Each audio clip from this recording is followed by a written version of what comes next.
down there. Yeah, I think I'm gonna go down. Yeah. So what are these donuts that you're talking about? Well, okay, Lucky's Donuts. They're at 13th and Main, inside 49th Parallel Coffee. They got the nice neon sign out front, and they fresh bake them right there in the cafe. And their famous one is an apple bacon fritter, which has a nice apple fritter with lots of generous portion of bacon on top. The one that I tried last week, they had two Christmas donuts. They had an eggnog donut, which is like a regular cream-filled donut with like an eggnog cream filling. And the other one they had was a Stollen donut, which is like Stollen is a German sort of cake that has marzipan in it, icing sugar, and raisins and cinnamon, and very Christmassy. So those are the two donuts I tried. They were very good. They're always about how much are each of these donuts? I think they're $3.50 a piece. Oh, $3.50? And I think you could probably get a break on a half dozen, but it's about the same price as the other boutique donuts around. So you've had Cardam's as well, right? I have had Cardam's, yeah, actually. Now, Cardam's is another place that sells $3 donuts, and I remember when the first time I went there, I thought it was absolutely ridiculous that somebody would sell donuts for $3 when I can go to Tim Hortons and get one for less than $1. 49 cents now today. Yeah, it 49 cents today. It ruins you for other cheap donuts. Yeah, exactly. It might be okay. It totally does, because they are just that much better than regular donuts. When I was in Cardam's, my friend and I actually started talking to the guy, the owner, and he told us the story of how Cardam's, how he came up with the name. And apparently he was living in Korea several years ago, and he woke up one morning after drinking too much, what's that stuff called? Soju? Yeah. And he was in a hotel, and he had this quick dream that he was running a donut shop, and it was called Cardam's. And he wrote it down on the back of the coaster at his bedside, and he actually went under the counter and pulled out a box and has this coaster that says Cardam's Donut Shop kind of thing. And several years later, he turned it into a reality. So, so tell that to people when they tell you that drunk ideas aren't awesome. Exactly. So, $3 donuts? Yeah. 49 cents Tim Hortons today. Pretty hard to compete. Would you pay $3 for a donut? I would just. They are amazing donuts. Like, they are really good. They are just mini cakes because they just melt in your mouth. The whole cupcake thing, I think something about a donut is a little bit manlier than a cupcake, even though I've eaten it at cupcakes and I love the cupcakes, like they're really good. Something about eating a donut, just, I feel a little bit better, a little bit more comfortable eating a donut. Well, donuts are good. No, you're absolutely right about that. Did you disagree there, Suzanne? Yeah. I would, it's like buying an app for $2.99. It's the same people who complain about buying an app for $2.99. Why not try a donut for $3? What do you got to lose? I mean, the boutique cupcake thing has sort of faded a little bit, and maybe the boutique donuts are on the rise. I don't know. I know. What's next? That's the $1 million question. What's next? Right? $9 pho? I mean, pho's already $9. At least get it cheaper. I'm Stacey Robison, and I'm a blogger at lifeintheburbs.ca, and I blog about life in the burbs, life in the suburbs. Being a former downtown city guy, grew up and spent many of my formative years in Kitsilano, and then I got married, got 2 kids, and a house in the suburbs, and so it's quite a change for me, and so that's what I blog about. And I also blog about leather bags and also food. I love my food, and that's one of my specialties on my website. That's one thing you have in common with the rest of us here. That's why we're all here, right? For the .com. In fact, I forgot to get a picture of my lunch today, which is one of my trademarks. On Google Plus, I would put a picture of my lunch up every single day. You could take one of the aftermath. That's what one of the what's happening. The leftovers. This was my lunch. This was your lunch. Wasn't it Aaron who? Aaron. Yep. Want to go for it? No. I saw Aaron do it. I'm not that brave. I don't think brave is the word we use, but yeah. Ridiculous. Once in a while, you can run in this place. Sure. What I've got here this week is LondoLeather.com. This is my Gadget carry bag. It's a perfect size, full grain leather.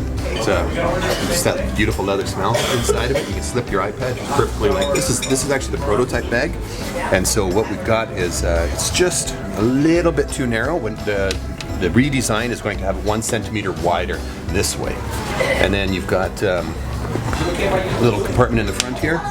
Keep my wallet. Another Londo Leather product, and then my little charger, little point and shoot camera that turns on when you touch it. There you go. And then a little moleskin book for taking notes, the old-fashioned way. For when those times when you're that's when your iPad hands are too wet or something like that, you can reach in there. But that's it. LondoLeather.com, and beautiful little case. About how much? This is less than $100. I believe I paid $89 for it. And Canadian? Or? Yes, Canadian dollars. Oh, really? So, Michael, there was a topic that I was talking about with a couple people on Twitter and Facebook yesterday. Is there anything that you won't eat, and why? Like for environmental or moral or whatever reason? It's all about food. Not really, because then I'm the kind of person that if I think it could be tasty, I'd want to try it. So it's more about I don't want to eat it because I think it's gonna be gross. So but for example, shark fin. I've had shark fin, I've had foie gras, I've had almost live animal. Because then we went to a place that had lobster sashimi, and it was fresh lobster. Yeah. So it's not really alive anymore because they've cut it off, but the meat was still twitching. So it still had the meat twitching. So it's not technically alive. So it's not really alive. It's just fresh. That just says fresh to me. That's not cruel. Yeah. So not really. Yeah. I have very few boundaries myself. I'm wondering what everybody else has to say about that. Spencer? Live bugs and fried scorpions on a stick and things like that. Notwithstanding, I don't like food depending on maybe how it's been prepared. I'm not morally opposed to different kinds of food. I'm not gonna seek them out, but. That's fair. I like food that is sort of prepared simply. I'm not a big fan of things that are not like a soup, but you get a lot of foods that are just kind of they don't seem like they're coherent. It's more of a. So you just don't want to eat bad food. That's your thing. Well, yeah, I guess bad food. I'm against bad food.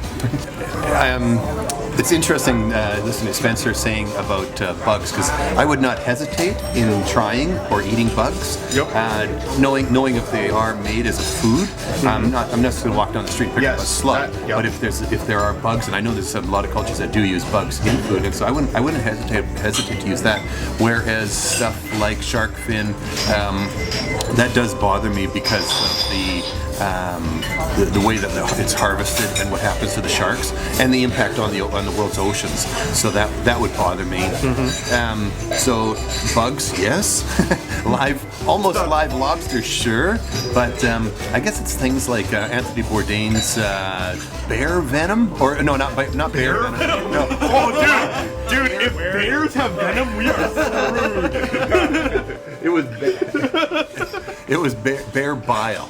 It was bear bile, and I think that's a common Russian delicacy or Chinese. A lot of Asian cultures prize bear parts. Yeah, so this is the bile. So they get the bears to cough up. Well, they get it to cough up the bile, and that to me is I wouldn't do that. Yeah. Okay. That's shark fin, no. Bear bile, no. Bugs, yes. Okay. Yeah, I feel the same way about bugs. That'd be more than $3. If they are prepared as food, if they are intended as food, I wouldn't go eat a New York City sewer rat. That'd be gross. Just for the same purpose, I wouldn't go eat a bug on the street, but I'd eat a bug that was certified bug prepared. Yeah. And what about you, Vance?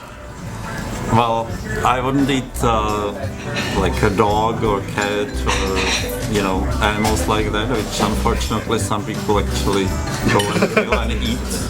Yeah. The way I feel about it is, animals, if you didn't want to be eaten, you should stop being delicious. You know? I mean, it's not our fault that we're the top of the food chain. Well, it probably is our fault that we're the top of the food chain. But you know what? If you want to do something about it, then we'll... Be gross. Yeah, it would be gross, or come at us, bro, you know? Like for... I just thought. Okay. Yeah. I don't think I can ever eat horse meat. You couldn't eat I have eaten horse meat. But I have eaten horse meat, yeah. I've eaten I've eaten horse sashimi. I know, but they're such beautiful, graceful creatures. And they've been such a huge help to mankind that I don't know if I Okay. can eat. So is that another thing? Would you eat cute animals? Like with if It's not just cute though. but useful. So you mean Useful useful? animals But we eat that like... mean no harm to us. But we eat like cows. Cows mean no harm. Cows and They produce like buffalo. The skin. Look, cows. We appreciate everything you did, but your meat is just too good. So until you guys become gross somehow, we're sorry. I'm just gonna keep eating it. You know. Gadget of the week this week is gentlemen, madam, for you. Yes, sir. Very Thank you. Today, by the law, all lady get free. Your husband will pay. Order more. Okay. All right, go for it. That's funny. This week's gadget of the week is the Kamerar. Well, what did I say? This week's Gadget of the Week. All right. The gadget of the week today is the Kamerar SD1 slider/dolly. You can tell it's a slider/dolly because of the SD in the name.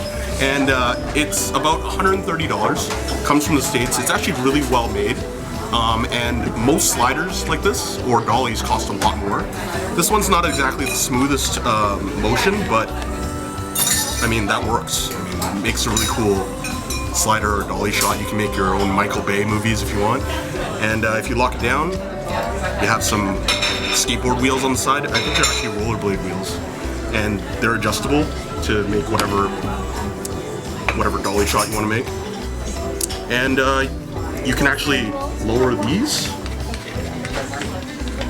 and they'll secure to the table to raise the platform a little bit, and then you can use this as a slider all the time. Or you can do both and mount it on a tripod and have the entire thing move. So that is the Kamerar SD1. If you're looking for something like this, if you're an amateur videographer or something, this is probably a great entry-level device for you to make really cool movements with your video. And that's the gadget of the week. I have to hold it like this. I cannot hold it like this, right? That would be a lot easier. You can, but it'll create vertical video. I know. Which annoys you. Jesus, I would have been people post that. Is there any way you can actually make it like this when you create vertical video? Can you correct it? Can you turn it? Can you turn it? I don't think so. Is this the weirdest Dot Com Pho show? Because I feel